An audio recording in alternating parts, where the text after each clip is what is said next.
It's the ability to adapt that moves us beyond our boundaries. We know that simply more of the old never helps once we reach limits.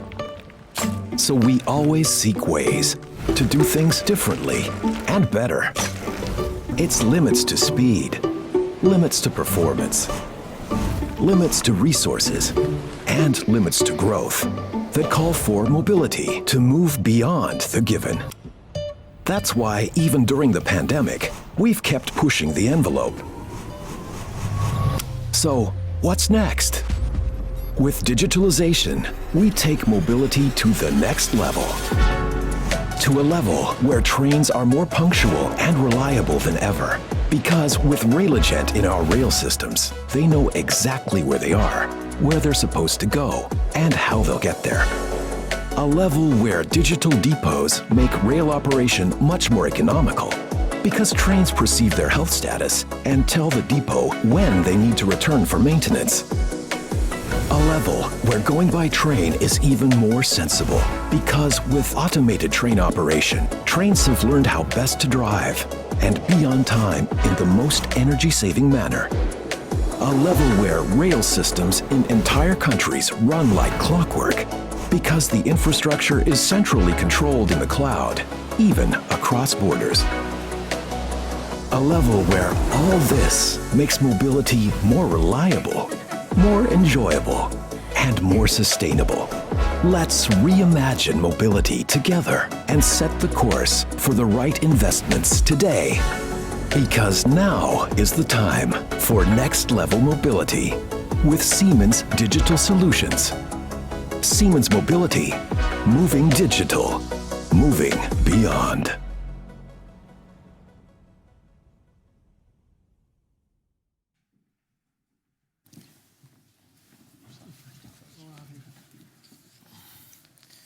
Muito bem.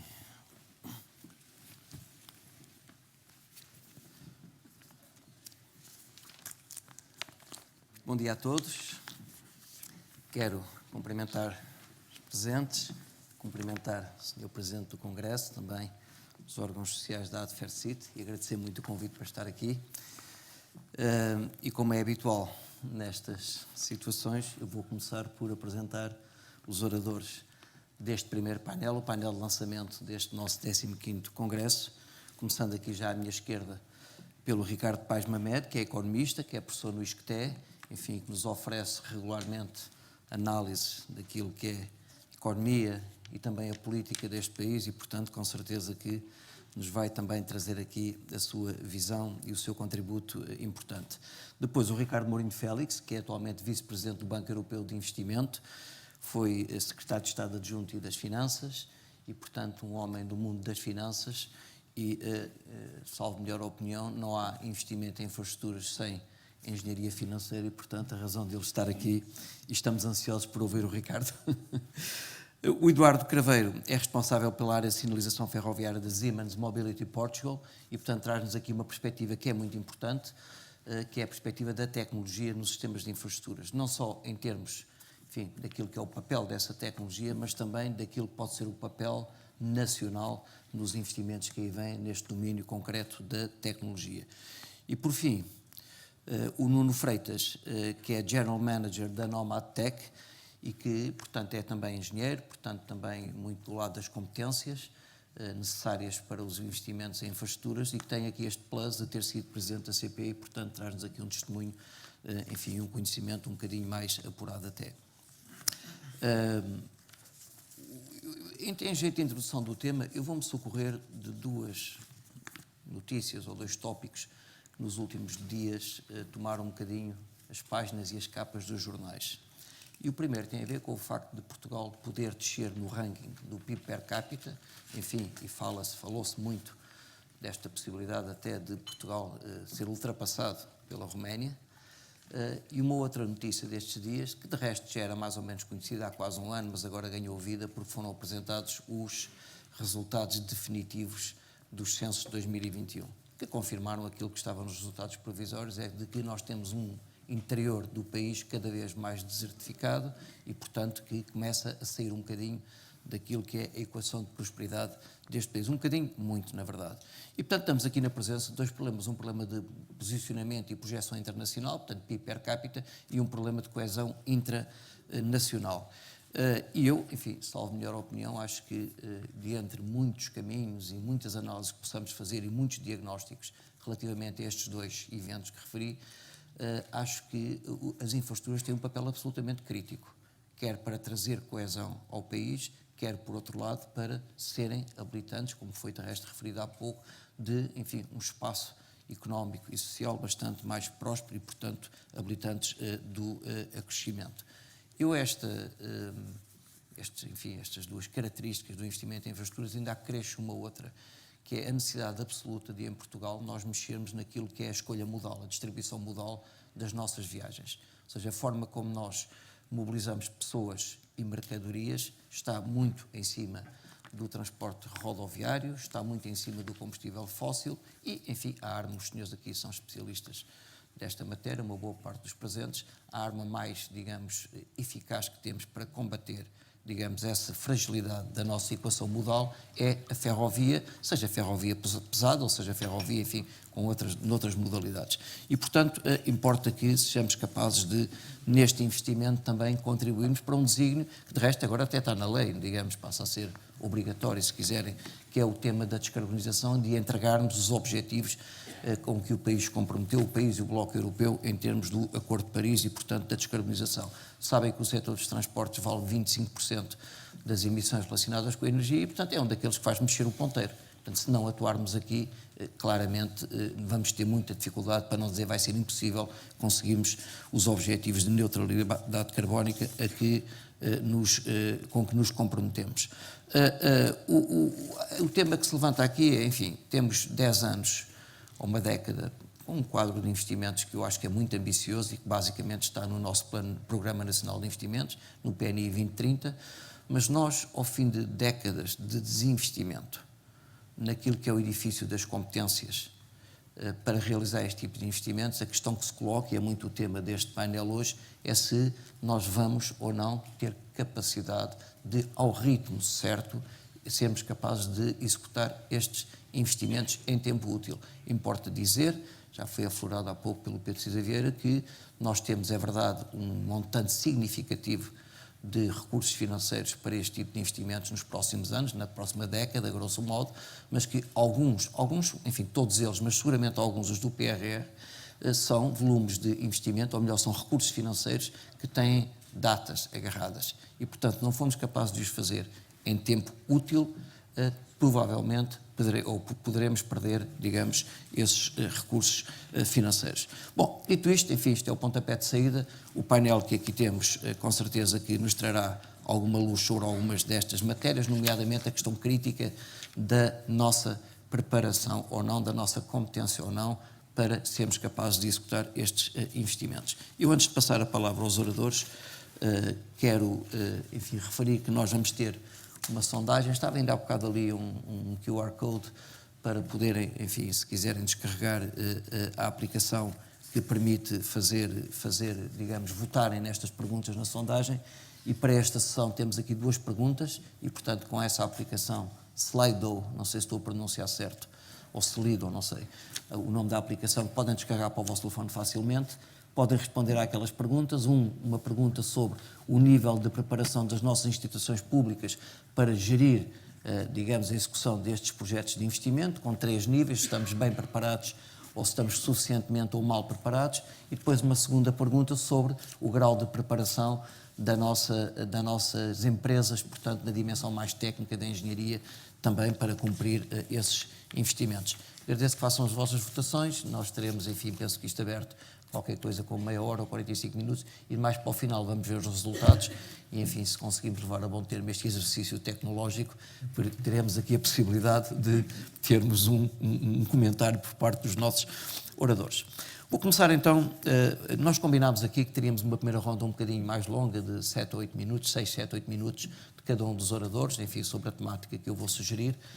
ao que eles entendam endereçar naturalmente, e depois então temos mais uma ronda ou duas um bocadinho mais curtas sobre temas que eles possam vir a referir. Eu começo aqui à minha esquerda pelo Ricardo Paes Mamed e gostava que nos falasse um bocado da dimensão estratégica e institucional dos investimentos. Nós esperamos que estes investimentos criem, digamos, impacto social, impacto económico, mas nós também esperamos que as nossas instituições sejam capazes estejam capazes justamente de o gerir de forma criteriosa, de forma transparente, que é um tema aqui também muito importante, e de forma eficaz, isto é, entregar em boas condições aquilo que lhes é pedido em termos do investimento em infraestruturas.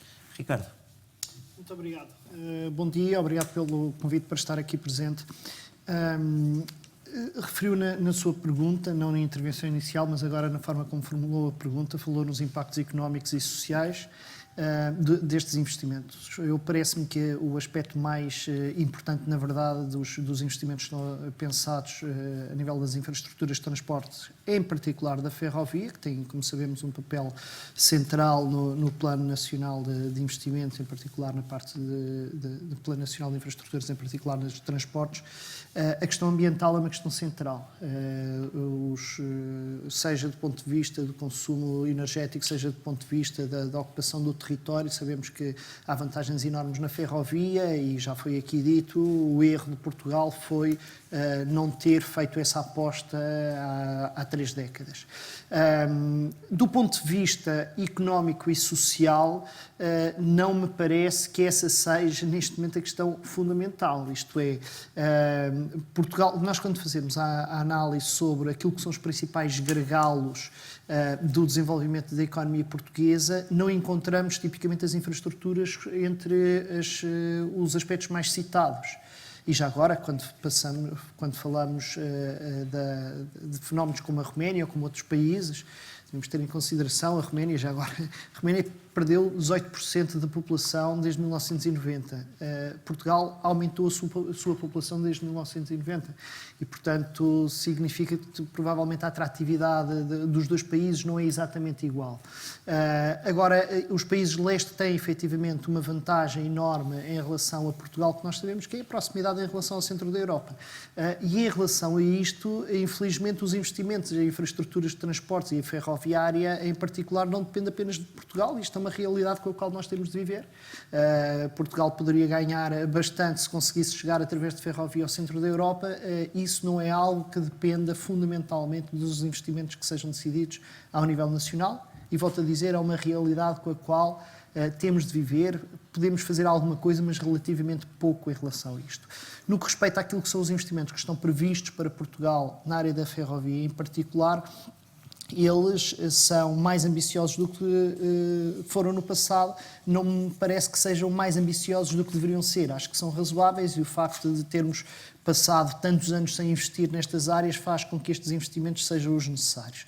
De resto, sabemos que quase metade do investimento previsto que existe na ferrovia em Portugal tem a ver com aquilo que é, se tivermos um gargalo, um estrangulamento fundamental ao nosso desenvolvimento associado aos transportes, sabemos que tem a ver com a linha de norte e cerca de metade do investimento para a ferrovia é precisamente para a linha de norte e acredito, na linha do que o Pedro Cisa Vieira já aqui disse, que poderá ser um contributo muito importante para criar, no fundo, uma grande área metropolitana e dar competitividade, no fundo, àquilo que é a parte mais competitiva do território nacional. Tenho de dizer-vos que, embora valorize muito este investimento, e acho que ele já vem muito tarde, não tenho uma expectativa excepcional sobre o seu impacto na economia portuguesa. Não apenas no que respeita à competitividade dos custos de transporte para a generalidade da economia, não acho que seja relevante, mas não acho que o impacto seja extraordinário.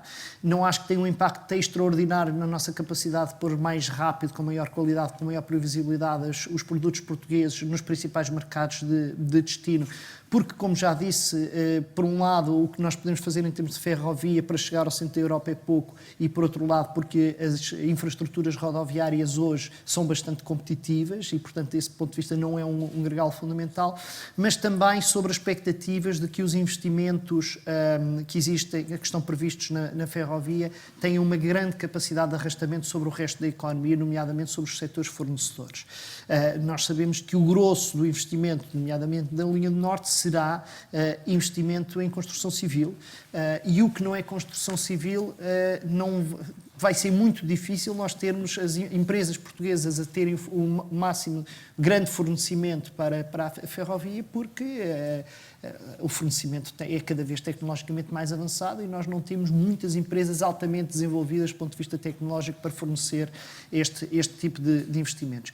Eu não desvalorizo de todo, e queria sublinhar isto, a ideia de que os investimentos em infraestruturas, em particular na ferrovia, podem ter alguma dimensão disto que eu chamaria política industrial, e devem ter, e nós devemos explorar todas as margens que temos dentro das regras de auxílios de Estado e de regras da concorrência, para tentar, através dos investimentos de infraestruturas, puxar atrás de nós outras indústrias, mas dada a natureza do problema e dos investimentos em causa, eu não tenho uma expectativa de enorme arrastamento. Mas reparem, o facto de eu dizer que não acreditar que estes investimentos vão transformar radicalmente a economia portuguesa não me leva a dizer que não lhes devemos dar prioridade. Devemos dar prioridade para já, porque alguns dos gargalos são reais, mas acima de tudo porque nós já estamos atrasados e já se sentem algumas das dificuldades associadas à falta de investimento no passado. No que respeita ao material circulante, nem é esse o campeonato. Basicamente, nós temos material circulante que está a cair de podre e precisa mesmo de ser renovado, já ultrapassou a sua dimensão. Deixe-me só terminar fazendo referência a uma questão crucial até na sondagem que pretendem fazer, que é sobre a capacidade das instituições públicas e privadas em Portugal para dar resposta.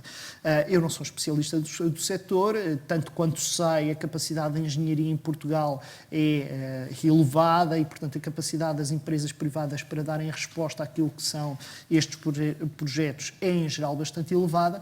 Nós temos de ter consciência que temos mesmo um problema de capacidade das instituições públicas. Nos últimos anos, na última década e meia, olhámos para o setor público e para a função pública como uma variável de ajustamento face aos problemas orçamentais. O resultado disto é que temos hoje um Estado, um aparelho de Estado que está desprovido de capacidade técnica.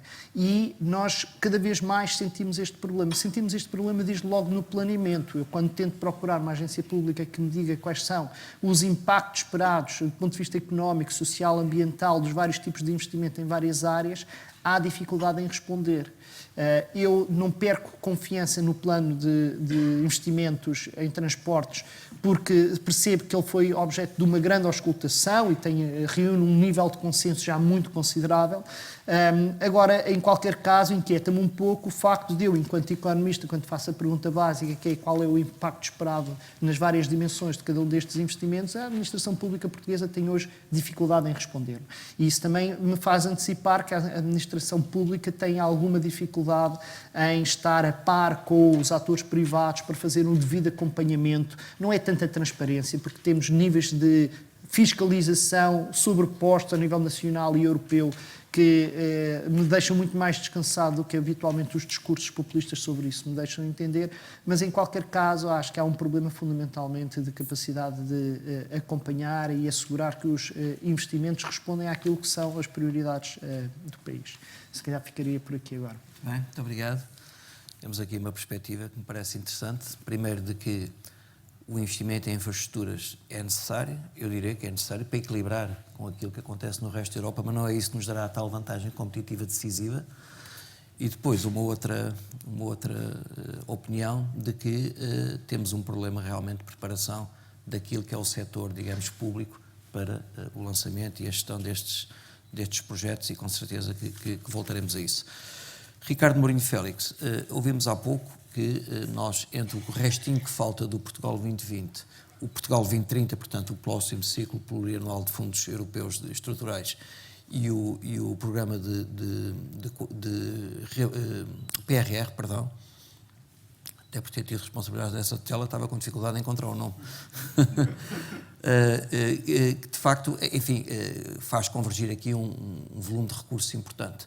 Mas eu tenho a ideia, como digo até por alguma experiência nessa matéria, de que a dificuldade é sempre em como é que nós compatibilizamos estes diferentes recursos financeiros, porque eles têm naturezas diferentes, têm requisitos diferentes e dependem muitas vezes uns dos outros. Bom, o exemplo mais clássico é que eu, para mobilizar financiamento europeu, preciso ter contrapartida nacional. E, portanto, o problema da compatibilização das diferentes fontes e fazê-las coincidir no tempo, porque isto tem um tempo, um timing próprio, é aquilo onde eu pessoalmente encontrei sempre mais dificuldade em lançar projetos públicos. E um bocadinho por aí, Ricardo, se isso é assim, e mais do que isso, até na perspectiva que tens a partir do Banco Europeu de Investimento, mas mais do que isso, é um problema só da natureza dos mecanismos de financiamento, dos instrumentos de financiamento, ou é também um problema de competência das nossas instituições de conseguirem colar estas pontas para financiar os projetos? Bem, muito obrigado. Queria agradecer desde já aos corpos sociais e à ADFERCIT pelo convite e ao Presidente do Congresso, ao Pedro Cisa Vieira, por me ter convidado e dizer que é um prazer e honra é minha de estar aqui e de poder hoje falar convosco e discutirmos aqui um tema que é absolutamente fundamental. Eu vou-me dispensar de falar sobre a importância dos transportes. O Pedro, na abertura, o Pedro Cisa Vieira já o fez e fez de uma forma bastante clara e começaria por pegar naquilo que foram as palavras do Ricardo, mas também do Pedro, o Cisa e do José Mendes, para dizer que a questão fundamental de todo o investimento é o impacto. O investimento é instrumental, não é algo que tem valor por si mesmo, tem valor porque permite fazer algo e permite melhorar o bem-estar e o nível de vida dos cidadãos.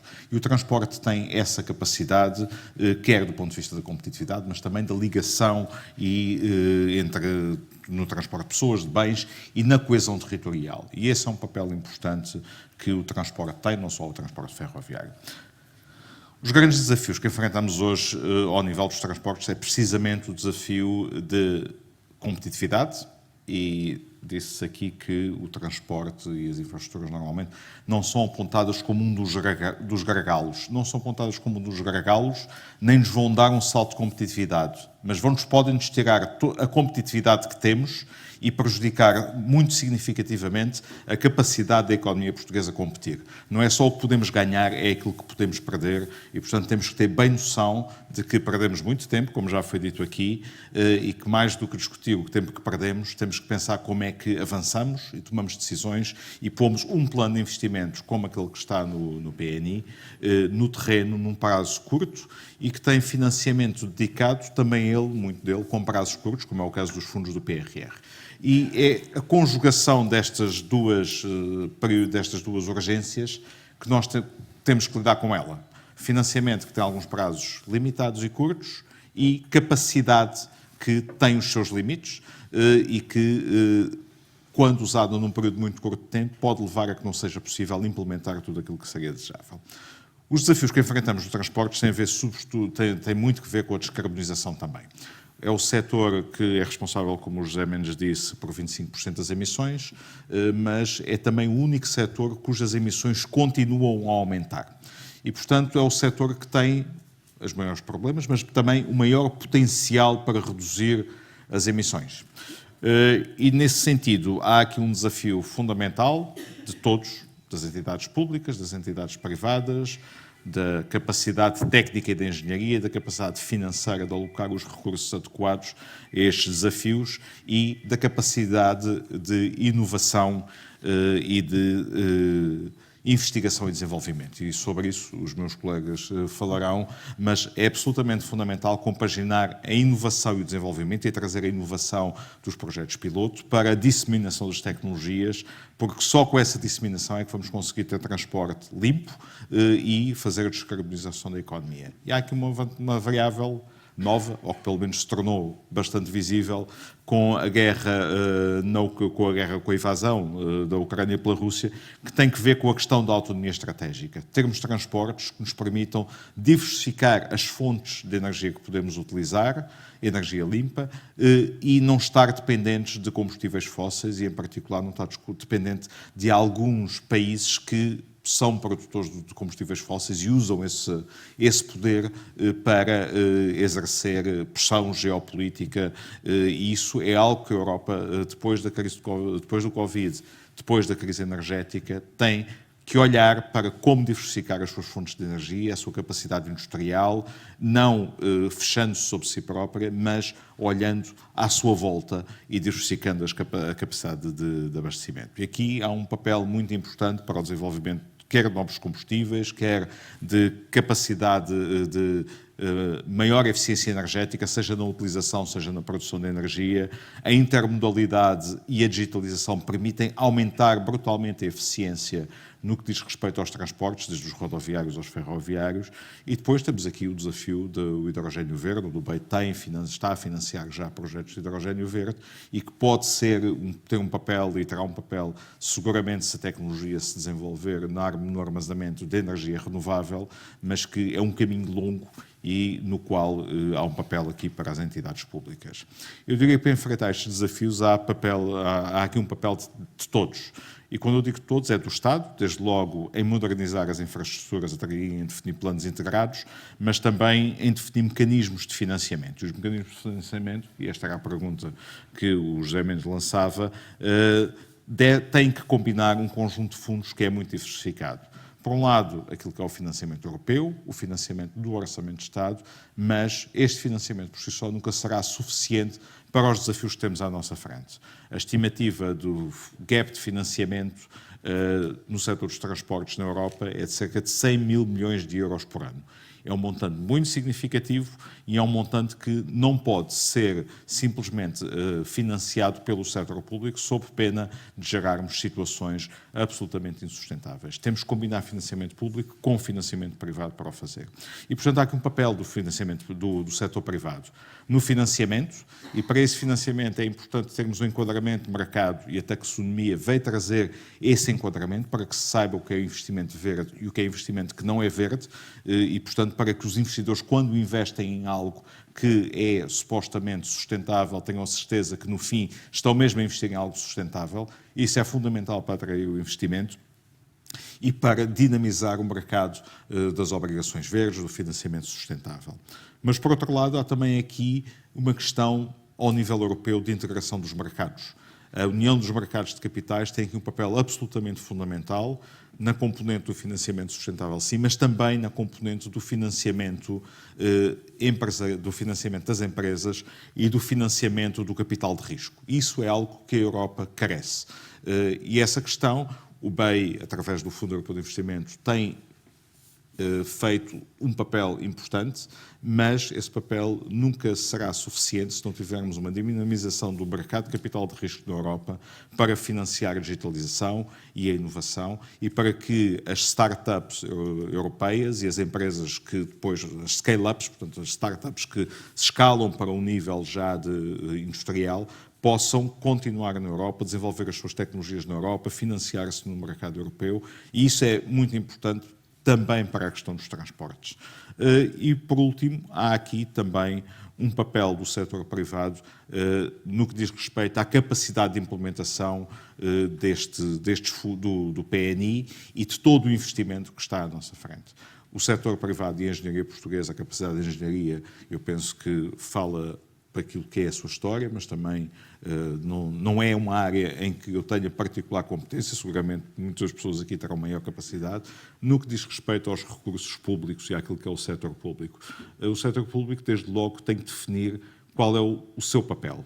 E o papel do setor público não é seguramente substituir-se ao setor privado na implementação dos investimentos. É definir regras, é definir incentivos, é ter capacidade para negociar os contratos de uma forma equilibrada com o setor privado para que esses contratos permitam ter um máximo impacto na vida das pessoas e partilhar benefícios, mas também partilhar riscos. E este é o papel que tem aqui também os bancos de políticas públicas, como o BEI, como o Banco Português de Fomento, é um papel fundamental. É o papel de quem tem um financiamento público e, portanto, não tem que pagar dividendos de uma forma sistemática, todos os anos, e, portanto, não tem a necessidade de estar numa perspectiva mais de curto prazo, pode olhar para o longo prazo, pode tomar e partilhar riscos e pode financiar projetos cujos cash flows podem vir mais longe no tempo. Este é o papel dos bancos de políticas públicas e é um papel fundamental na inovação, porque toda a inovação envolve desde logo riscos, e, portanto, é preciso ter capacidade de partilhar os riscos, mas, por outro lado, envolve também projetos que não sabemos quando é que os cash flows vêm e quando é que temos o retorno destes investimentos. E, portanto, há aqui um papel importante do Estado, não em substituição ao setor privado, mas em partilhar o risco, para que projetos que, à partida, o setor privado não tem condições para tomar aquele risco, que é um risco demasiado grande, o Estado possa partilhar esse risco de forma a que o risco residual que fica para o setor privado seja passível de ser partilhado. E é por isso que o BEI, quando financia os projetos, nunca financia os projetos a 100%. Financia normalmente à volta dos 50%, depois pode aumentar a sua participação em casos específicos. Mas é importante que haja um alinhamento de incentivos com o setor privado e, portanto, financiar uma parte para que o setor privado tenha o seu espaço, tenha o seu papel e possa ser o setor privado a desenvolver o mercado. Só assim é que teremos os fundos suficientes para financiar o desafio que temos à nossa frente. O setor público por si nunca terá. A União Europeia tem um papel importante, mas também não terá condições para financiar 100 mil milhões de euros por ano. Portanto, temos que ser todos juntos e criar as condições para que este mercado do financiamento sustentável e do financiamento do setor dos transportes se desenvolva, criando capacidade ao nível do setor público para acompanhar, para implementar, para planear, mas sem se pensar que o setor público pode assumir para si toda a cadeia de valor, porque isso é algo que no momento não existe neste momento. O setor público não tem essa capacidade e a inovação nasce eminentemente e a sua disseminação no setor privado. E, portanto, há aqui um papel de colaboração entre os dois setores e para o qual é importante que o Estado, obviamente, tenha capacitação, tenha a capacidade de discutir e de planear. E isso, se calhar, ficaria por aqui. Ricardo, muito obrigado.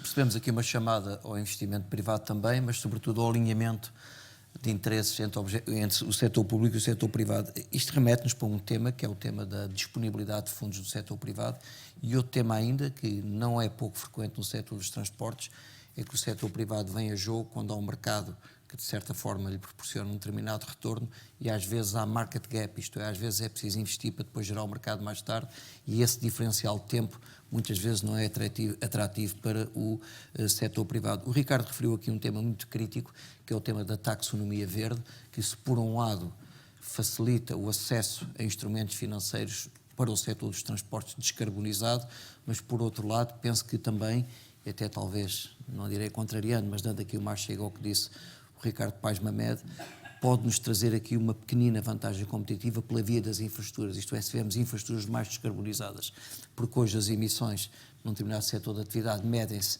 em diferentes designados scopes, âmbitos, portanto, aquilo que é a operação propriamente dita, mas aquilo que está a montante e está a jusante.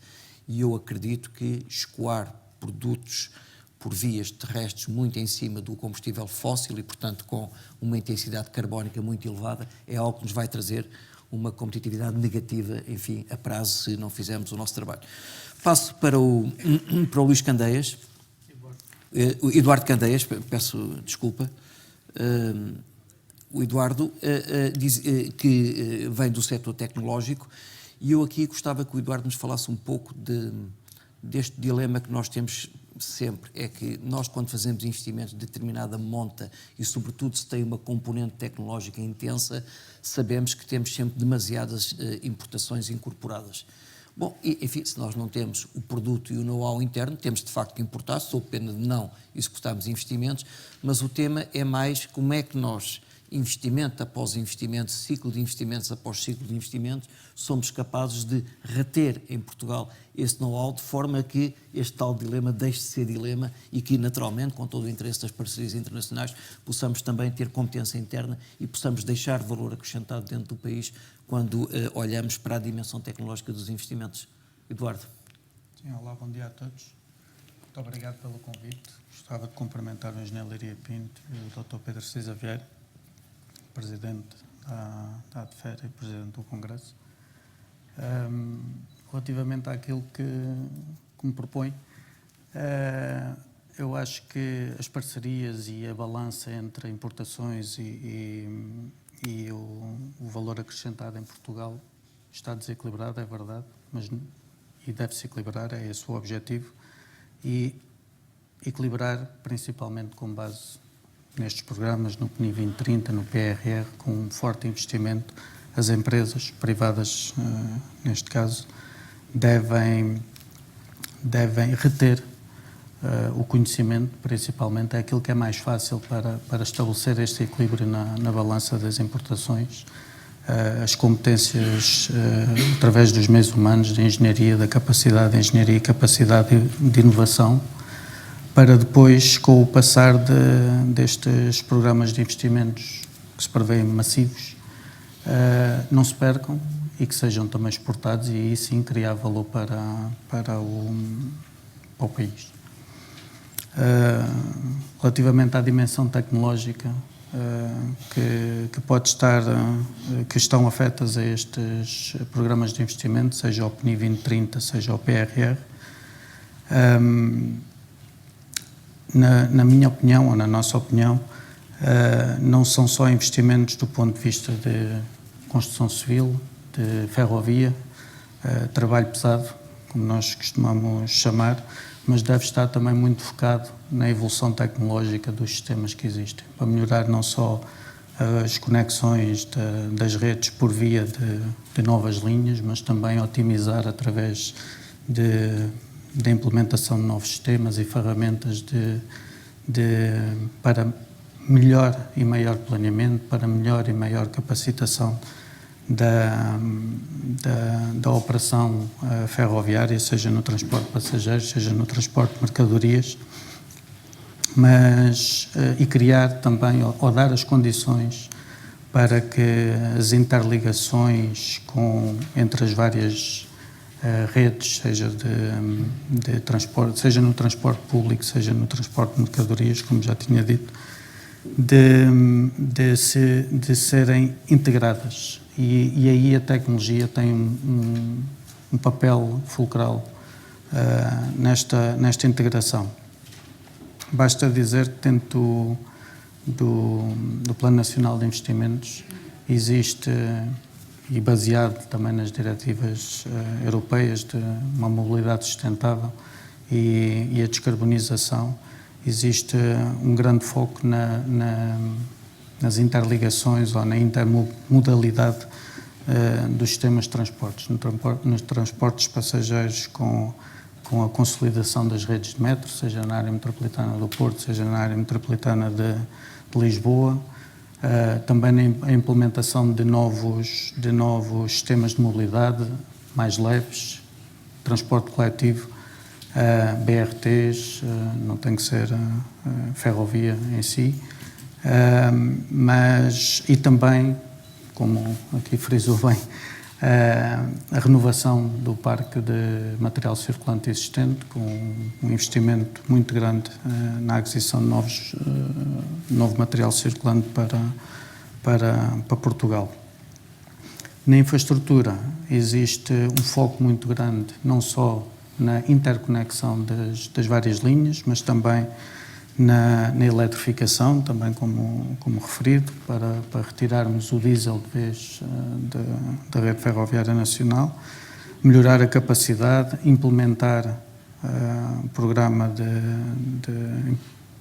do sistema de comando e controle europeu, o ETCS, para permitir a interoperabilidade do tráfego, e isto tudo com objetivos muito concretos, tanto no PNI 2030 como no PRR, de aumentar a cobertura da rede, de aumentar a resiliência da rede, a redundância de certos canais que são imprescindíveis para o transporte de mercadorias e passageiros. Aí a tecnologia tem que ser um suporte, um garante de que todos estes investimentos depois possam ser bem utilizados, porque sem os sistemas corretos, sem as novas tecnologias, a digitalização da própria operação não será possível, estes investimentos não terão o resultado pretendido. Relativamente à segunda parte da questão e também relativamente ao questionário que estamos a fazer e à questão sobre a preparação e a capacitação da indústria, relativamente ao setor privado e àquilo que me diz respeito, que é a Siemens Mobility, o que eu posso dizer é que nós, em Portugal, mantivemos sempre o compromisso de uma presença forte em Portugal, com um crescimento constante, claro, sempre alavancados e sempre possível alavancados em projetos. Neste caso, o Ferrovia 2020 foi fulcral, principalmente desde 2015, não só na Siemens Mobility, mas também, acho que é notório em toda a indústria ferroviária em Portugal, que tem crescido tanto em meios humanos como nos restantes meios, e hoje está, na minha opinião, muito melhor preparado do que estava há 10 anos atrás. Ainda assim, temos de ter consciência que o PNI 2030 e o PRR representam mais de 7 ou 8 vezes o que é o Ferrovia 2020, para fazer no mesmo período de tempo. Estaremos totalmente preparados? Não consigo dar certeza. Do lado das Siemens Mobility é que estaremos com certeza em linha com aquilo que nos for proposto para realizar. Depois também, como referido, não devemos, há outros desafios que não devemos deixar de ter em conta, seja a situação geopolítica que está a existir, que vai condicionar com certeza as probabilidades de sucesso na execução destes planos de investimento, mas também termos consciência que por toda a Europa e no mundo estão a ser desenhados ou foram desenhados ou já estão em implementação planos muito similares de investimento na mobilidade sustentável e na descarbonização, aqui ao lado, na Espanha, França, planos também muito ambiciosos, e que isso pode ser um fator ou um desafio que nós cá em Portugal teremos que combater, de dificultar a retenção de talentos que temos vindo a criar ao longo destes últimos 10 anos aqui durante o Ferrovia 2020, e que muito em breve estará toda a Europa em construção na ferrovia, na implementação de sistemas, e aí sim temos que sendo Portugal um país muito atrativo para os jovens talentos, tem que ser também um país que os vai reconhecer como eles merecem.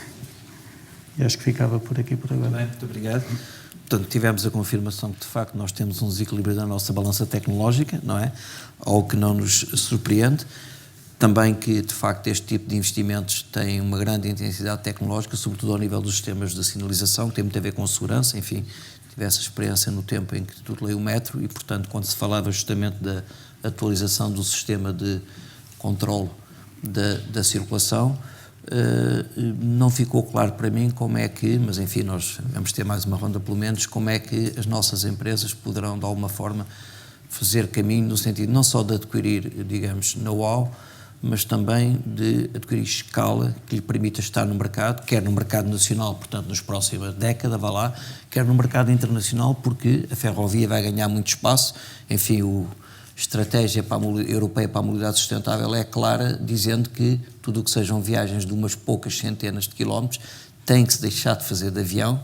O avião tem uma pegada carbónica tremenda, e sobretudo os voos de curso, digamos, mais curtos, e portanto passam a fazer-se, ou devem passar a fazer-se, sobretudo de comboio, não é tipicamente de comboio, e portanto o que significa que vai haver aí mercado, vai haver investimento, e portanto como é que as nossas empresas portuguesas poderão estar nesse jogo. Eu aproveito a deixa para passar para o Nuno Freitas, que enfim é também engenheiro, é também um tecnólogo, portanto conhece muito bem estas matérias que referimos agora aqui nesta última intervenção, mas que teve, enfim, tem a vantagem de ter estado, portanto, a gerir a CP e dizer que, enfim, o incremento da infraestrutura significa naturalmente o incremento do serviço, em extensão, em qualidade, em cobertura, tudo isso, não é?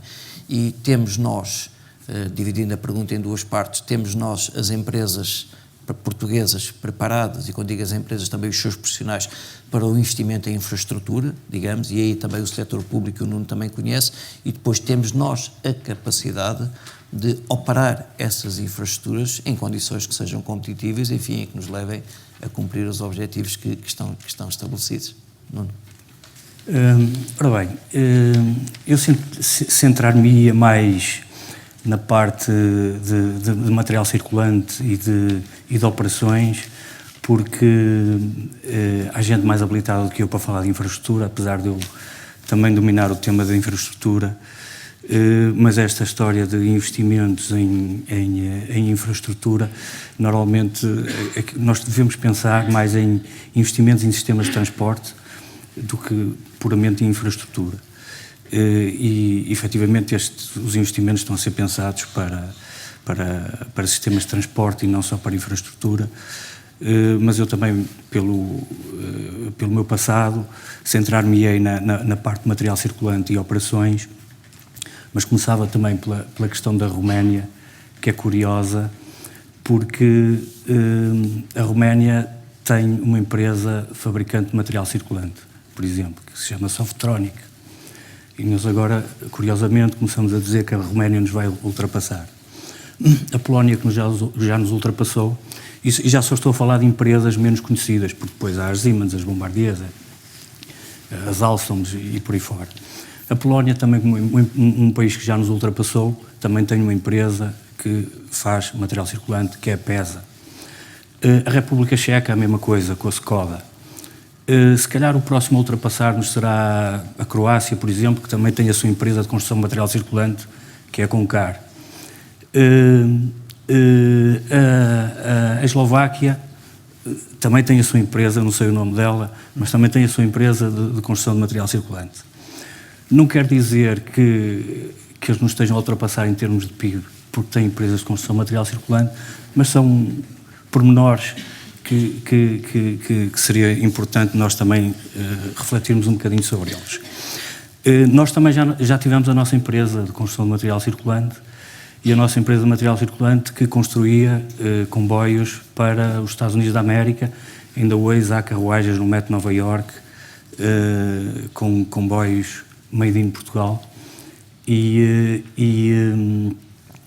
o material circulante que existe hoje ao serviço na nossa rede nacional foi praticamente todo construído na Sorefam.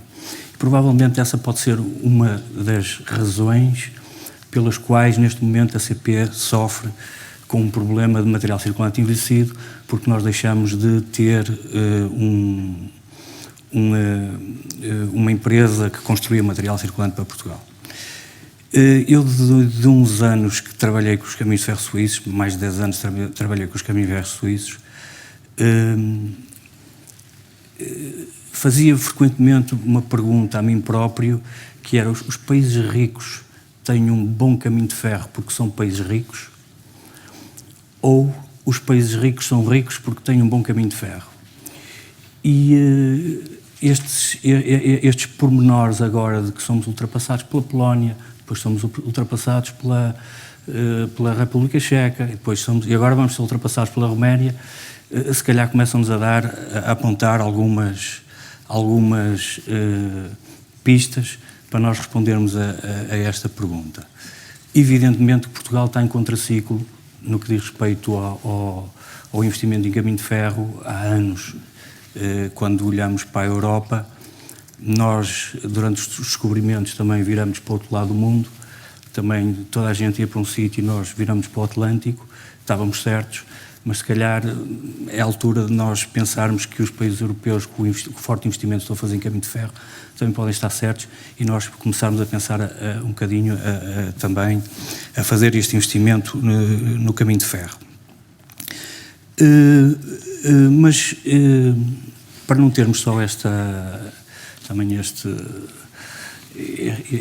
atitude pessimista, eu gostaria de falar de algumas coisas que se têm vindo a fazer nos últimos anos, que realmente nós dizemos que temos que fazer alguma coisa e, felizmente, já se está a fazer alguma coisa para voltar a reunir competências que se perderam, com o fecho da Sorafam, com o fecho da Metalcimes e com o fecho de outras empresas importantes que nós tínhamos, que começou já há cerca de 6 anos. Eu tive a felicidade também de participar nesse processo com a criação da Plataforma Ferroviária Portuguesa. Foi o primeiro passo mais a sério que foi dado para criar um cluster na área ferroviária.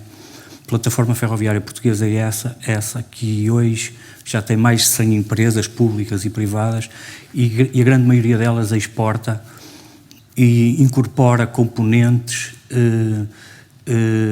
em comboios, em material circulante que se constrói em grandes multinacionais como a Siemens, como a Bombardier, como a Alstom, como a Stadler, etc. A Plataforma Ferroviária Portuguesa foi importante, foi considerada depois um cluster, mais um cluster nacional, com todas as vantagens que isto traz.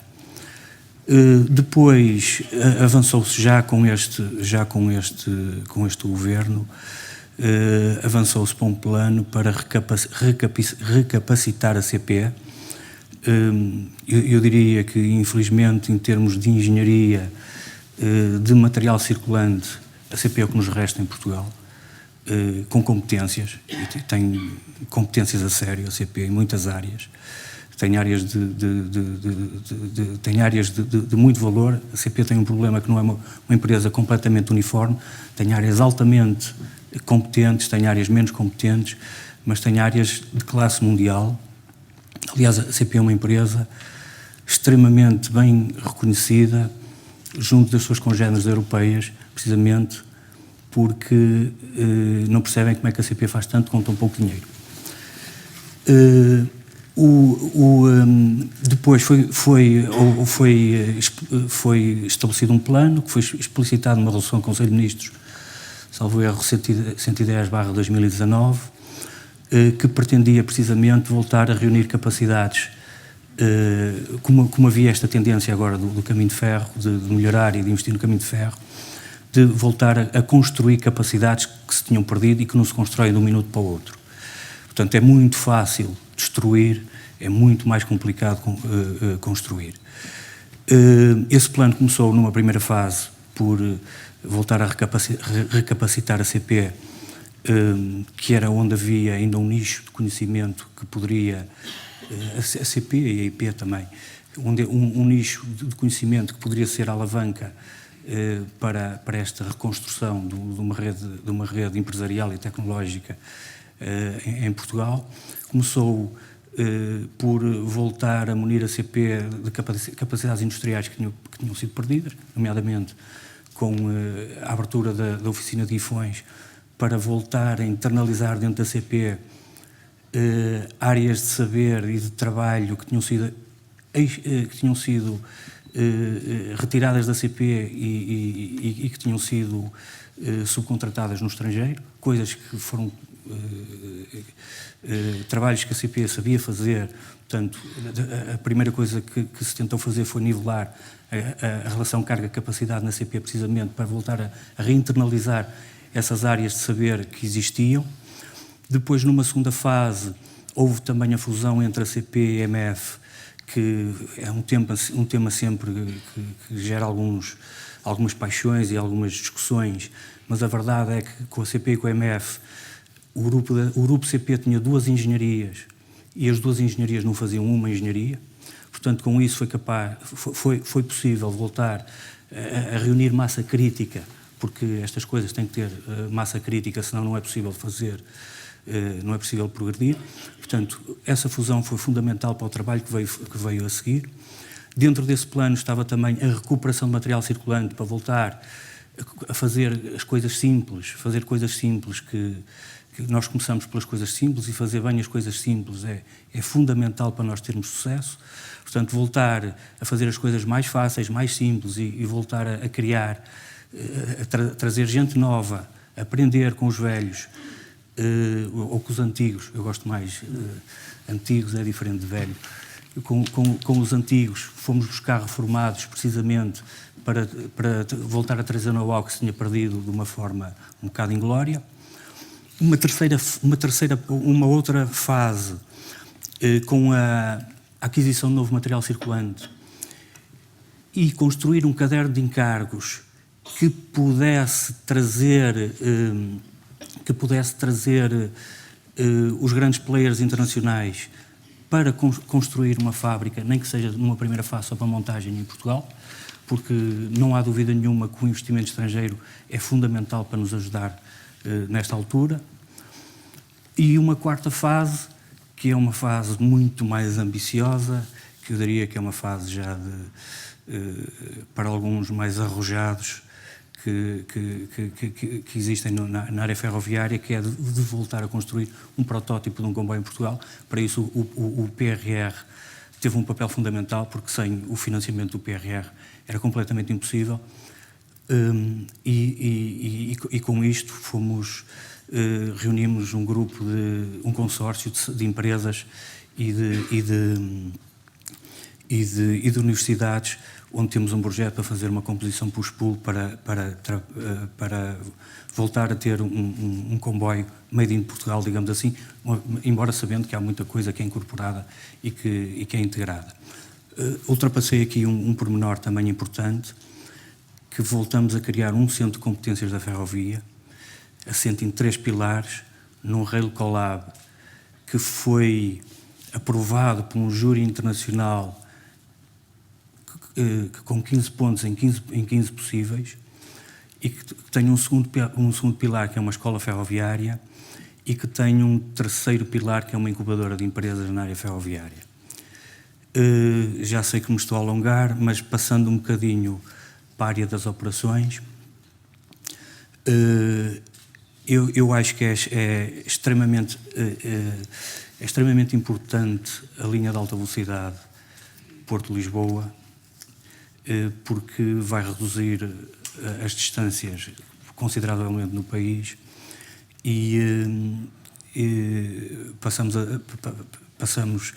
permite fazer a forma como está a ser feita com bitola ibérica, que é outro tema polémico, mas permite-nos beneficiar de um efeito de rede que de outra forma não conseguiríamos beneficiar, e permite-nos, o que é importantíssimo, ir tirando partido dos investimentos que são avultadíssimos na área das infraestruturas, à medida que os troços vão sendo feitos. E dessa forma permite que a população, que Portugal perceba das vantagens dos pequenos troços de linha de alta velocidade que vamos construindo e vamos tirando partido imediatamente, e isso pode alavancar e permitir e gerar o clima político para se fazer uma infraestrutura que vai ser muito cara e que neste momento não sei se nós teremos recursos financeiros para isso. Ficava por aqui, tinha mais para dizer, mas não me calava mais. Vamos ter aqui uma segunda ronda, terá que ser mais curta, mas pronto, percebemos de facto que há um esforço de capacitação da CP, enfim, que muitos conhecemos, as oficinas de Guifões, CP mais MF, enfim, há um caminho com alguns resultados. E setor privado, com certeza, portanto, mas há alguns ganhos que são visíveis, enfim, podemos considerar muito incrementais, mas de facto significa um caminho, uma direção, um sentido que se está a percorrer. A certa altura o Nuno referiu que a CP tinha boa reputação internacional, e eu estava aqui a pensar, então será semelhante à TAP, que também tem boa reputação em termos de segurança, etc. Mas depois, eu até ia fazer aqui um paralelo, mas depois destruiu um bocado o meu paralelo, porque o Nuno disse que a CP, de facto, as pessoas perguntam como é que faz tanto com tão pouco dinheiro. Eu lembrei da TAP, como é que faz tão pouco com tanto dinheiro. Enfim, e portanto, há uma diferença. Enfim, o meu paralelo, apesar de tudo, enfim, não teve, que eu aqui desenhei, mas não teve sucesso. Bom, muito bem, voltaremos. Eu vou a uma segunda ronda, para a qual peço agora respostas mais breves, está bem, um par de minutos. E começo pelo Ricardo Paz Mamed, que disse, pessoalmente subscrevo, que de facto, digamos, o investimento em infraestrutura, neste momento, serve muito mais para recuperarmos um atraso que de facto é notório, não é? E que não fará tal diferença em termos de competitividade do país. O país tem que encontrar outros caminhos para, enfim, para o seu crescimento. Mas eu queria colocar aqui um assunto que é o investimento em ferrovia, eventualmente não terá esse efeito em termos globais nacionais, mas pode ter um efeito em termos de coesão nacional. Nós não temos ainda todas as capitais distrito ligadas por comboio. Nós sabemos que, enfim, mesmo nos sítios onde ainda há comboio, que, enfim, o serviço começou, digamos, a ser tão desinvestido que passou a não ser competitivo com o automóvel, e as pessoas fizeram o que toda a gente faz, trataram de vida, pegaram nos seus carros, ou o autocarro, ou o que fosse, e trataram de vida e abandonaram o comboio. E, portanto, menos procura, isto depois é um ciclo, não é? Neste caso negativo, acabou por extinguir o serviço em muitos casos. E, portanto, é possível, na perspectiva do Ricardo Paes Mamed, que com um redesenho das linhas, com este investimento, digamos, também de natureza regional, local, termos um país mais coeso por esta via?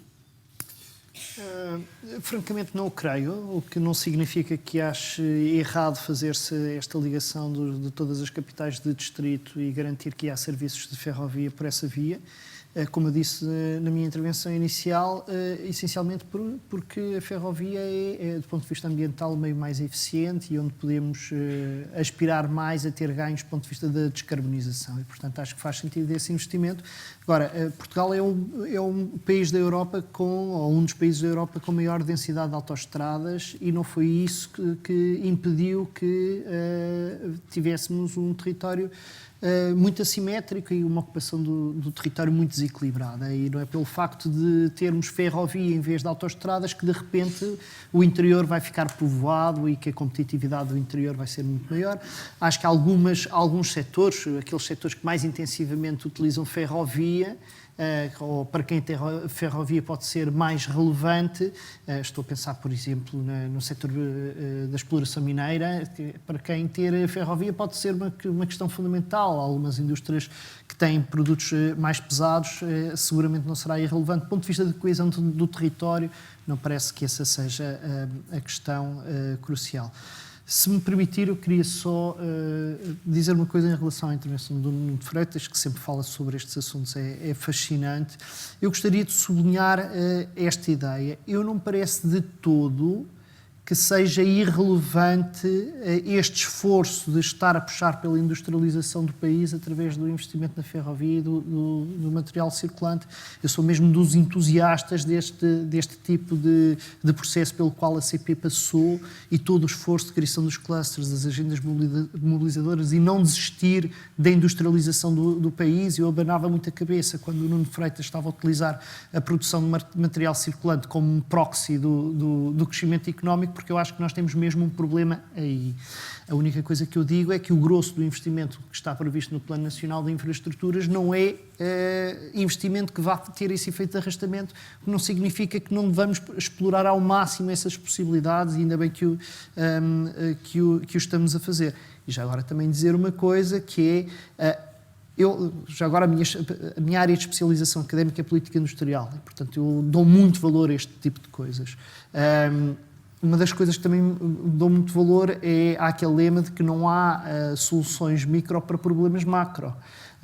E o facto de nós termos todos os constrangimentos macroeconómicos que temos, e eu agora não me vou alongar sobre isso, limitam também a capacidade de ter um setor transacionável que tenha maior capacidade de afirmação, e, portanto, temos de ter consciência que vamos viver com enormes dificuldades durante muitos mais anos. Isto não tira valor ao esforço que anda a ser feito no cluster da ferrovia, pelo contrário, mas deve-nos levar a ter os pés bem assentes na terra e a perceber que estamos a tentar puxar pela indústria num país que tem todas as condições macroeconómicas para que tudo que é transacionável tenha grande dificuldade em afirmar-se. E já agora, só mesmo para terminar, eu acho que também, a propósito disto do transacionável, nós devemos ter consciência do risco que a junção no tempo, a concentração no tempo de muito investimento que puxe muito pela construção civil, os efeitos negativos que isso pode ter sobre o conjunto da economia. Porque aquilo que nós tivemos durante os anos 90 e o início dos anos 2000 foi uma expansão muito forte do setor da construção e do imobiliário, que teve os seus reflexos nos custos da mão de obra, nos custos em geral do país, naquilo que é a valorização da taxa de câmbio real efetiva, que obviamente constitui uma penalização sobre o setor da indústria, o setor transacionável em geral, e em particular a indústria transformadora. Portanto, vale a pena pensarmos que não são só benefícios para o desenvolvimento do país, que traz um grande investimento em construção. Se a construção acontecer num momento em que, primeiro, está a haver muito mais investimento em construção para além da infraestrutura que é necessária e que está a haver muito investimento em construção na Europa toda, podemos ter a certeza que a inflação, mesmo que deixe a nível global, vai continuar a existir no setor da construção, e isso vai penalizar muito, não só, como estava a ser dito antes, a realização dos investimentos, mas também, de uma forma geral, a competitividade da economia como um todo. Apesar de tudo, o investimento em construção, tem todas as características que o Ricardo referiu, mas justamente por essa razão é que nos referimos também ao investimento no produto circulante nacional, que assim é transacionável, e em relação a esse, o marginal de custo de transporte para colocar nos mercados associado à nossa excentricidade é quase irrelevante, porque, devido à escala, não é? E, portanto, eu acho que aí, de facto, não é? Embora, como disse o Ricardo, não é a maior componente do investimento em infraestrutura que vamos fazer, ou seja, a maior parte vai ser infraestrutura propriamente, ou seja, construção civil, etc., mas, de facto, aproveitar este momento para investir nesse transacionável, ou seja, no equipamento, não é? Porque vai haver mercado, e vai continuar a haver mercado para material circulante.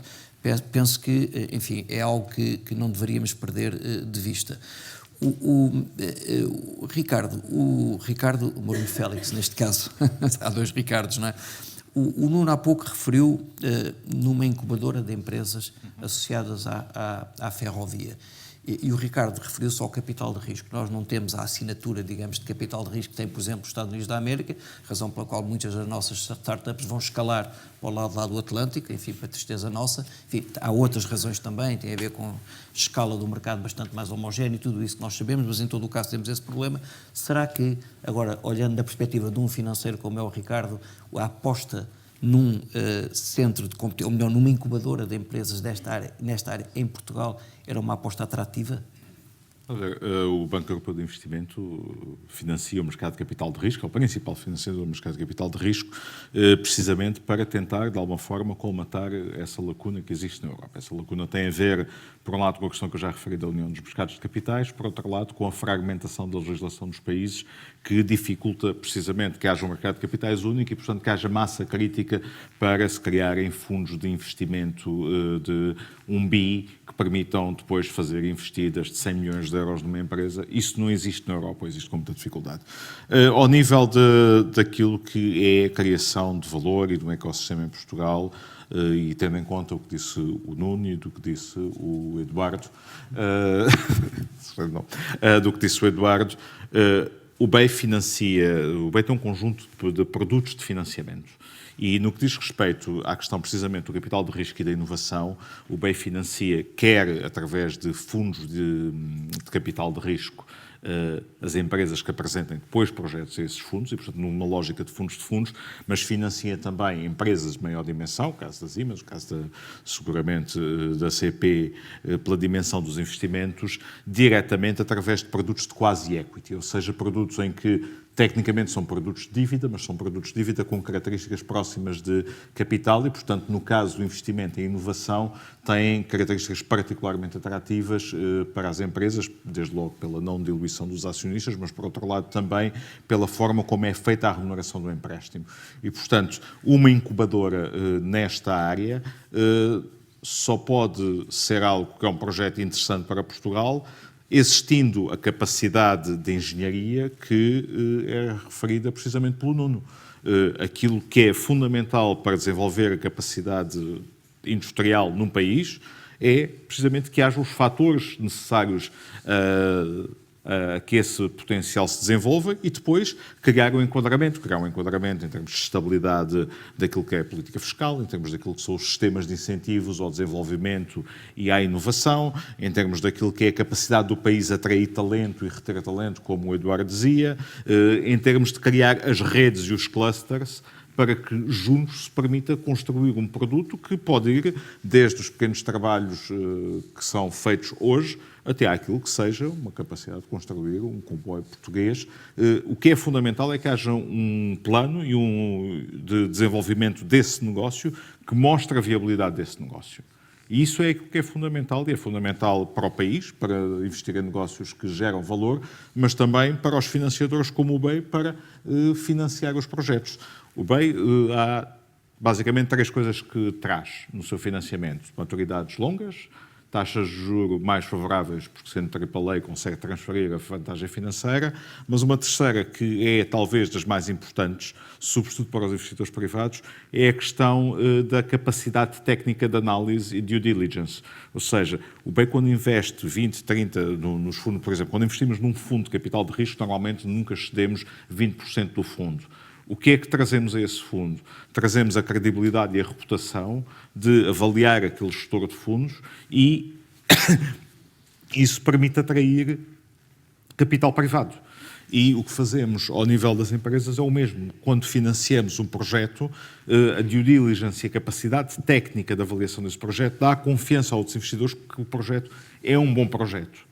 E, portanto, eles investem mais facilmente e têm um benefício que é, de alguma forma, um bem público, que é, beneficiam da avaliação que o BEI faz e que não lhes é cobrada e que permite trazer esse financiamento. Portanto, essa é uma questão importante. Sobre se ter uma empresa de material circulante é um indicador do desenvolvimento ou não, se esse for o indicador, devemos abrir já 2, mas palpita-me que talvez não seja essa a questão. Isso traduz a capacidade industrial dos países mais do centro da Europa e que têm vantagens que tiveram ao longo dos anos, quer pela capacidade de engenharia que sempre desenvolveram no período antes da queda do muro, quer pela proximidade da Alemanha, quer por todas as parcerias com empresas alemãs. Há ali um benefício e o que nós temos que fazer é tentar trazer esse benefício, trabalhando também com empresas como a Siemens, que é uma empresa alemã, como outras empresas alemãs, francesas, de tecnologia de ponta, e a melhor forma, quando não temos o capital e quando temos uma boa capacidade técnica, é precisamente crescer às costas dos gigantes e, portanto, trabalhar com eles para criar a capacidade cá. Porque se não criarmos essa capacidade e se tentarmos reinventar tudo, aí vamos ter sempre muita dificuldade. Um país que é periférico, em que a dimensão das empresas, e é uma questão que não temos aqui tempo para discutir, porque é que as empresas portuguesas são pequenas, isso é uma discussão que leva várias horas, mas há várias questões que levam que as empresas portuguesas sejam pequenas e não cresçam, e isso torna-se obviamente uma dificuldade, não só neste setor como em todos os setores da economia, porque não exploram as economias de escala e, portanto, não têm depois a competitividade que é necessária. E, portanto, essa é uma questão que, em termos daquilo que o BEI tem financiado Portugal, financiou a Medway o ano passado, cerca de 50 milhões de euros, precisamente para material circulante, e está bastante disponível para financiar tudo o que seja material circulante. Infraestrutura, obviamente que quando comparamos aqui os valores são distintos, mas tem a ver com o peso e com o custo relativo de cada uma das partes e, portanto, 10 milhões de euros de equity de uma empresa inovadora tem um impacto de alavancagem muito superior a 100 milhões de euros, possivelmente em infraestrutura. Para terminar, e pegando no que o Ricardo dizia, e concordo totalmente que concentrar um investimento muito grande, com uma componente de construção civil muito grande, num período curto de tempo, no estado em que as economias estão, eu acho que comporta riscos para a economia. E é preciso estarmos muito atentos a esses riscos. O que vamos fazer, e essa é uma discussão que é importante ter no contexto do RRF, eu sei que o governo português é público, já começou a tê-la, no sentido de alongar os períodos de implementação dos projetos, porque senão o que vamos estar a fazer é pôr pressão em cima da inflação e a comer parte daquilo que são os fundos através da inflação. O valor real dos fundos que se estão a investir é tão mais pequeno quanto maior for a inflação. Aliás, algo que nós estamos a oferecer também é a possibilidade das empresas e dos Estados fazerem top-ups, ou seja, compensarem através de financiamento BEI o aumento de preços que existe já hoje nos projetos. Mas acho que devemos tentar conter ao máximo esse efeito da inflação, só apenas estamos a juntar mais um problema àqueles que já temos. Obrigado. Temos que avançar, subscrevo completamente. De facto, há outros problemas ainda, como, por exemplo, a disponibilidade de mão de obra, que é outro problema, porque estamos a falar de um setor muito intensivo em termos de mão de obra e, portanto, enfim, há uma série de temáticas que fogem um bocadinho do nosso âmbito aqui, mas que vale a pena discuti-las um dia destes, com certeza. O Ricardo trouxe-nos aqui algo que é importante, que é quando eu lancei esta ideia de financiamento, da incubação de empresas, que é ter esta capacidade de análise, aquilo que os americanos chamam de smart financing, ou seja, este capital de risco inteligente e não capital de risco de linha branca, que é o que encontramos muito na Europa. Bom, em Portugal é só isso praticamente. Ou seja, não são especialistas de setores e, portanto, olham para aquilo, olham para a folha de cálculo, e isso de facto não é bom para empresas que estão a nascer, sobretudo para empresas que estão a escalar. E de facto esta possibilidade parece-me atrativa, e ainda bem que o BEI olha para isso dessa forma. Eduardo, a certa altura, o nosso Ministro das Infraestruturas disse que um projeto ou melhor, uma grande encomenda de material circulante para Portugal deveria corresponder à instalação de capacidade industrial em Portugal para a respectiva produção. Olhando agora, esquecendo isso, portanto eu quero só apenas pegar aqui no conceito, olhando para a dimensão tecnológica destes investimentos, uma multinacional como a Siemens acha que isso é possível fazer-se em Portugal e que há tomadores, há parceiros para, de facto, agarrarem um projeto conjunto e instalar em Portugal quer capacidade de inteligência, quer capacidade de produção, para essa dimensão tecnológica dos investimentos. Temos tomadores para isso e temos vontade das multinacionais de o fazer? Sem dúvida que temos, não há qualquer dúvida. No nosso caso, em particular, desde os anos 2000, em que criamos alguma capacidade, algumas competências a nível de engenharia nos sistemas que fornecemos. Independente do nível de investimento que tem havido em Portugal, temos estado a manter um crescimento dessas equipas para exportar, para participar nos projetos Siemens em todo o mundo. Temos gente a trabalhar nos mais variados projetos que se possam lembrar da Siemens. Com o Ferrovia 2020 potenciamos e trouxemos velocidade a esse crescimento e estamos neste momento com cerca de 120 pessoas, inclusive dentro da Siemens Mobility. No último ano abrimos um centro de competência em Aveiro para aplicações ferroviárias, sistemas de ajuda à exploração e gestão de software apenas, sistemas de ajuda à exploração, operação e planeamento, também com sistemas de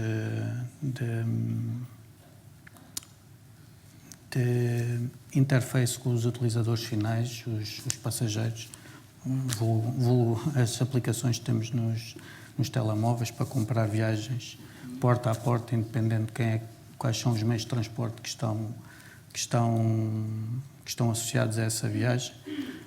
E a Siemens apostou em Portugal como um país atrativo, com as competências e os meios e a comida e a atratividade toda que vem com Portugal, para abrir este centro de competência, que neste momento temos cerca de 80 pessoas, não é? Estou ali a olhar para o colega que é responsável por... temos cerca de 80 pessoas que conseguimos implementar no último ano e meio.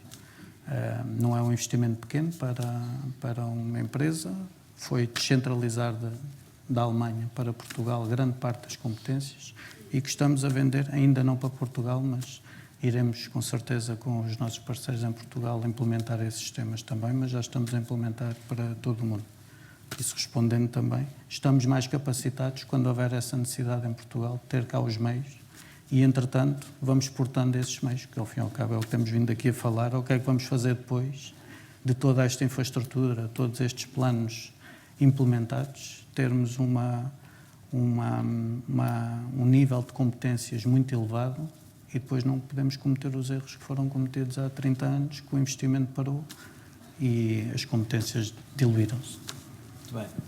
Eu recordo sempre o exemplo da Bosch Car Multimedia, que está sediada em Braga e que começou por desenvolver pequenos projetos com a Universidade do Minho, no caso, e que a determinada altura explicava-me o CEO, que não é o atual, era o anterior, era um senhor alemão, que precisavam de criar um centro de competências de escala. Estamos a falar, o primeiro tinha mais de 100 engenheiros só para aquele efeito, para ID, portanto, e para desenvolvimento de produto, para convencer a multinacional de que nós tínhamos capacidade de receber os seus desafios. As multinacionais funcionam como qualquer organização, como uma marca de automóveis, um OEM, portanto, têm um desafio qualquer e, portanto, há disputa entre os diferentes polos para ver quem é que vai a jogo e, portanto, quem é que puxa esse projeto para si. As coisas correram bastante bem, enfim, o Estado português ajudou bastante muito nessa matéria e, portanto, ganhou escala e hoje estamos a falar de investimento. É caso único em Portugal e é um excelente exemplo em termos europeus de uma relação entre uma multinacional e uma universidade, não sei se já tem outras universidades agora, francamente, portanto já não estou ligado ao projeto, mas que começou a empregar centenas de engenheiros, mas não são centenas de engenheiros para ir para a fábrica da Bosch Car Multimídia, são para fazer desenvolvimento de produto. Não é? E hoje é de facto um centro reconhecido, etc. E, portanto, é um bocado esse o caminho, mas diz muito bem, quer dizer, se eu depois não tiver a linha B, ou seja, se eu depois não for capaz de industrializar, não é? De replicar, de entrar nos mercados, bom, isto um belo dia acaba e, portanto, isso são os tais erros que aqui e ali cometemos no passado. Nuno, para fecharmos também intervenções curtas, o tema do protótipo do comboio em Portugal é um tema que a mim pessoalmente me apaixona. Eu conheço bem o projeto dos autocarros produzidos em Portugal, que foram dos primeiros a descarbonizar a motorização em praticamente toda a Europa, portanto, elétricos a bateria e agora elétricos a hidrogénio, e que entram nos mercados europeus todos, um produto de absoluta excelência, de engenharia portuguesa, não é montador, não, o produto é desenhado e construído em Portugal, e, portanto, eu imagino que um comboio, enfim, eu sou engenheiro e, portanto, acho que um comboio e um autocarro são coisas diferentes, um é mais longo, mas um anda sobre carris, há de ser um exercício que nós devemos ser capazes de endereçar. E, portanto, a minha pergunta é esta, em que ponto é que está o desenvolvimento desse comboio português e, assim, muito, muito rapidamente, no conhecimento que o Nuno tem do mercado, que, enfim, que é com certeza grande, que caminho é que podia fazer um produto desse da assinatura portuguesa no mercado internacional? Ora bem, esta história do comboio português... Está bem. Eu ainda queria falar ali com o Ricardo Paes Mamed e devolver o elogio, porque também leio muito e é uma grande influência para mim. E também relativamente à coesão nacional, eu dos meus tempos na Suíça percebi que da mesma forma que uma rede de metro estrutura uma cidade, uma rede de IC estrutura um país. E é importante pensarmos nisso. Indo agora à resposta, o comboio português, esta ideia do comboio português foi muito inspirada numa coisa que vimos na Hungria, os caminhos de ferro húngaro, que também constroem o material circulante, também compram e também constroem, em que os caminhos... Sim. Como? Não percebi. Fraco. Tem carruagens para 200 km por hora construídas pelos caminhos de ferro húngaros. Portanto, interoperáveis. Foi inspirado num projeto de caminhos de ferro húngaros, em que a Hungria queria comprar material circulante, incorporando grande parte da economia húngara. E não conseguia, porque quando lançava os concursos, apareciam as multinacionais, vinha praticamente tudo estrangeiro, e o foco era incorporar a economia húngara. Então, os caminhos de ferro húngaros trouxeram para si o projeto e, em vez de comprar material circulante, começaram a comprar componentes. E isto, para responder precisamente à pergunta, evidentemente que nós teremos muita dificuldade em exportar um comboio sem ele primeiro ser testado em Portugal. Por isso mesmo, neste projeto, vão ser incluídos fatores de diferenciação fundamentais para nós podermos conseguir vender o projeto em Portugal, em primeiro lugar, porque só depois de nós para exportarmos coisas desta natureza temos de ter currículo. Então, um dos fatores de diferenciação que nós vamos meter no projeto é uma caixa de aço inoxidável, onde vamos buscar o último conhecimento que resta ainda da Sorefam, e vamos incorporar na caixa de aço inoxidável os benefícios do aço inoxidável, juntamente com os benefícios de outro tipo de materiais, alumínios, leveza, incorporando também materiais compósitos. Evidentemente que esse é o grande desafio. Portugal tem tradição de aço inoxidável, os Estados Unidos da América têm tradição de aço inoxidável, o Canadá tem tradição de aço inoxidável, mas um projeto desta natureza não se reduz aos veículos propriamente ditos, porque há uma grande quantidade de, não chamemos subprodutos, mas de produtos secundários, eu diria componentes, que nós vamos conseguir certificar e as empresas que vão participar vão conseguir muito facilmente exportar esses produtos noutros projetos, porque isto são todos os projetos de construção de material circulante é de integração. E isto é importantíssimo porque, mesmo que o projeto do comboio em si seja um desafio de longo prazo, o projeto dos componentes é um projeto de curto prazo. E isto permite-nos aquelas pequenas concretizações, porque estou plenamente de acordo com o Ricardo que nós não podemos resolver problemas macro com soluções micro, mas nós também temos que concretizar e não andar sempre a jogar para trás, a lateralizar e de vez em quando estar à valida. Muito bem, obrigado, Nuno. Nós temos aqui os resultados da sondagem, vou-me levantar a ver se consigo ver. Portanto, a primeira pergunta é qual é o nível de preparação das instituições públicas portuguesas para liderar os investimentos em infraestruturas ferroviárias do PNI 2030. As respostas dizem-me que está lá a percentagem, não está? 4% bom, portanto, boa preparação, 28% insuficiente e 68% insuficiente, portanto, maioritariamente as pessoas acham que as nossas instituições públicas portuguesas estão mal preparadas ou insuficientemente preparadas para liderar estes investimentos. A segunda pergunta, já mais orientada, digamos, para o setor privado, qual é o nível de preparação das empresas portuguesas, projeto, obra e fiscalização para executar os investimentos em infraestruturas? Já temos aqui um bom, melhor um bocadinho, portanto 18%, o suficiente 45% e o insuficiente 37%. Portanto, entre o bom e o suficiente já temos aqui a maioria. E, portanto, isto leva-me a crer que, pelo menos os presentes, não gosto de generalizar nestes casos, que acreditam mais na preparação do nosso setor privado, propriamente, do que na preparação das nossas instituições públicas para liderar estes projetos que temos que executar nos próximos 10 anos. E assim mesmo, para fechar, estamos em cima do tempo, cumprimos o tempo, assim, máximo 1 minuto cada um comentário a estes resultados. Ricardo, começamos por aqui. Mantemos a ordem já agora. A competência custa dinheiro e paga-se melhores salários no privado para este tipo de competências do que no público. Portanto, acho que estes resultados refletem isso. Bem, Ricardo? Acho que a administração pública tem um desafio e tem que o enfrentar. E enfrentar esse desafio passa precisamente por definir qual é o seu papel e como é que se deve posicionar. E acho que tem que o fazer muito rapidamente. E quanto é que está disposto a pagar por isso, não é? Isso faz parte do posicionamento. Quando nós nos posicionamos no mercado, como que no setor empresarial sabe, quando nos posicionamos temos de definir tudo. Os custos e os benefícios.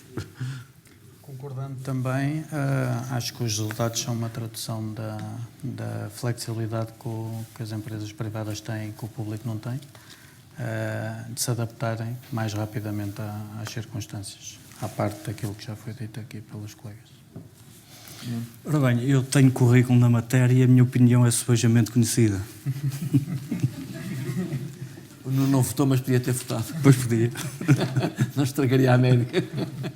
Quero agradecer muito aos 4, foram excelentes intervenções, eu aprendi muito, devo dizer, e admito também aqui os presentes, e, portanto, uma salva de palmas para fecharmos. Muito obrigado.